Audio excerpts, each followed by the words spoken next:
গণভোটে হ্যাঁ হচ্ছে আমাদের মুক্তির সনদ।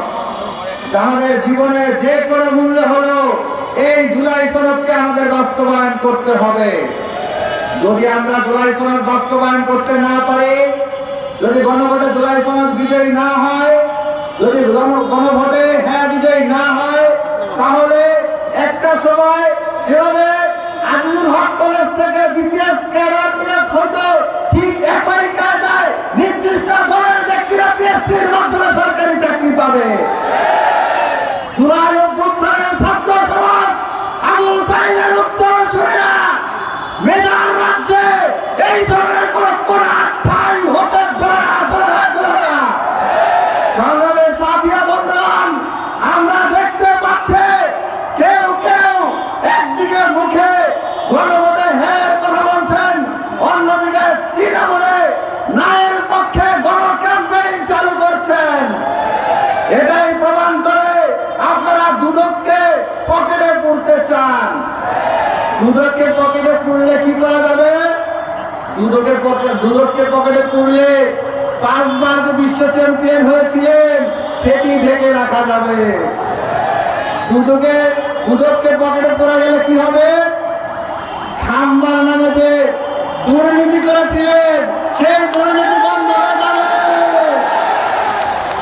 দুদককে পকেটে রাখতে পারলে কি হবে? ছায়া ভবন কায়েম করে যে 10% সরকার করেছিলেন সেটি বন্ধ হয়ে যাবে। সেই কারণে কেউ কেউ এখনই গণভোটে হ্যাঁর বিরুদ্ধে, জুলাই সনদের বিরুদ্ধে, সংস্কারের বিরুদ্ধে অবস্থান নিয়েছে।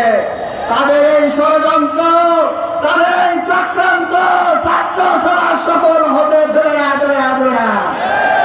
সংগ্রামের সাথী বন্ধুগণ, একটা দল আজ ক্ষমতার খুব কাছাকাছি চলে এসেছে। ক্ষমতার এতই কাছাকাছি চলে এসেছে, মোল্লার ওসিলায় সিন্নি খাইলা মোল্লা চিনলা না। যেই ছাত্রের, যেই শিক্ষার্থীদের, যেই জুলাই শহীদদের রক্তের উপর দাঁড়িয়ে তোমরা ক্ষমতার কাছাকাছি আসছো, তাদের সাথে তোমরা বিশ্বাসঘাতকতা করতেছ। এত সহজ না পার পাওয়া। বিএনপির স্থায়ী কমিটির সদস্য ইকবাল হাসান মাহমুদ টুকু বলেছেন, আপনারা হয়তো বক্তব্য শুনেছেন, যে ছাত্রদেরকে, এই জুলাই জনতাদেরকে নিয়ন্ত্রণ করতে নাকি তারা মার্শাল ল জারি করবে। তার এই বক্তব্য পুরি হাসিনা 19 জুলাই যে কারফিউ জারি করেছিল, ঠিক একই আচরণের সাইলেন্সার আর কিছু নয়।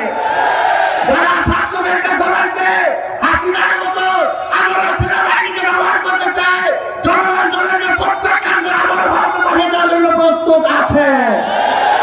সংগ্রামী সহযোগী